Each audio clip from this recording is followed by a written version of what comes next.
తిరుపతి జిల్లా శ్రీకాళహస్తి మండలంలోని ఉందుకూరు గ్రామంలో వైసీపీ కార్యకర్తకు చెందిన ఓ ట్రాక్టర్ను దుండగులు తగులబెట్టారు. ఘటనా స్థలాన్ని పరిశీలించిన ఎమ్మెల్యే బియ్యపు మధుసూదన్ రెడ్డి కాలిపోయిన ట్రాక్టర్ను పరిశీలించి ట్రాక్టర్ యజమాని దిలీప్ను ఓదార్చారు.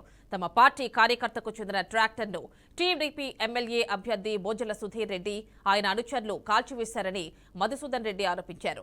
తమ పార్టీ కార్యకర్తల ట్రాక్టర్లను తగులబెట్టి టీడీపీ వారు రాక్షసానందం పొందుతున్నారన్నారు. ఘటనపై పోలీసులకు, ఎన్నికల అధికారులకు ఫిర్యాదు చేసినట్లు ఆయన తెలిపారు.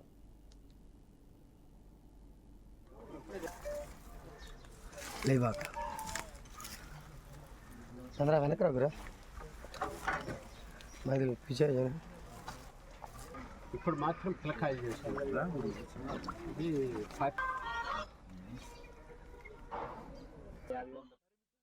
ఇంతకుముందు ఊరికి ఆ కల్చర్ ఉంది.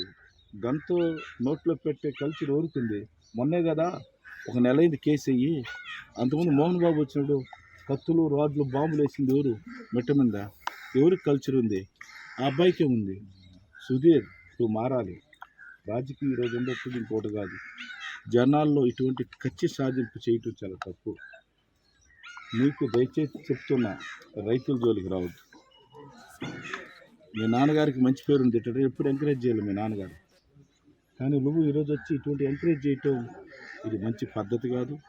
ఖచ్చితంగా పోలీసు వాళ్ళు దీన్ని ఎంక్వైరీ చేసి ఖచ్చితంగా తగు న్యాయం పోలీస్ శాఖ చేస్తుందని దీన్ని సీరియస్గా ఖండన చేసి దీన్ని ఎన్నికల కమిషనర్ గారికి పంపిస్తున్నాం. దీన్ని ఇమీడియట్ యాక్షన్ తీసుకొని వాళ్ళు అరెస్ట్ చేయాలని చెప్పేసి తెలియజేస్తున్నాము. కాబట్టి రేపైనా సరే వాళ్ళు ప్లాన్ చేసుకొని ఏదో ఒక మళ్ళీ ఇంకొక మార్గం ఎత్తుకుంటారు. అతనికి ఏమైనా జరిగితే, ఆ కుటుంబానికి ఏమైనా జరిగితే దానికి వాళ్ళ ఫ్యామిలీని ఈరోజు బాధ్యత తీసుకోవాలి. నిన్న నైట్ జరిగిన సంఘటన ఇది నాకేం కొత్త ఏం కాదు. ఇది వరకు ముందు ఒకసారి ఇంజిన్లో నీళ్ళు పోసి సీజ్ చేశారు. అయినా నేను దేవుడు ఉన్నాడు ఓర్చుకున్నా. మళ్ళా కైలో కోత పోయినయకుండా అడ్డుపడి ఇబ్బంది పెట్టినారు. మళ్ళా ఊర్లో వాళ్ళు వండుకొని భాస్కర్ రెడ్డి, చంద్రన్న వీళ్ళు వండుకొని కైల్లో నుంచి ఒడ్లు తీసుకొచ్చి బయట తోలినారు.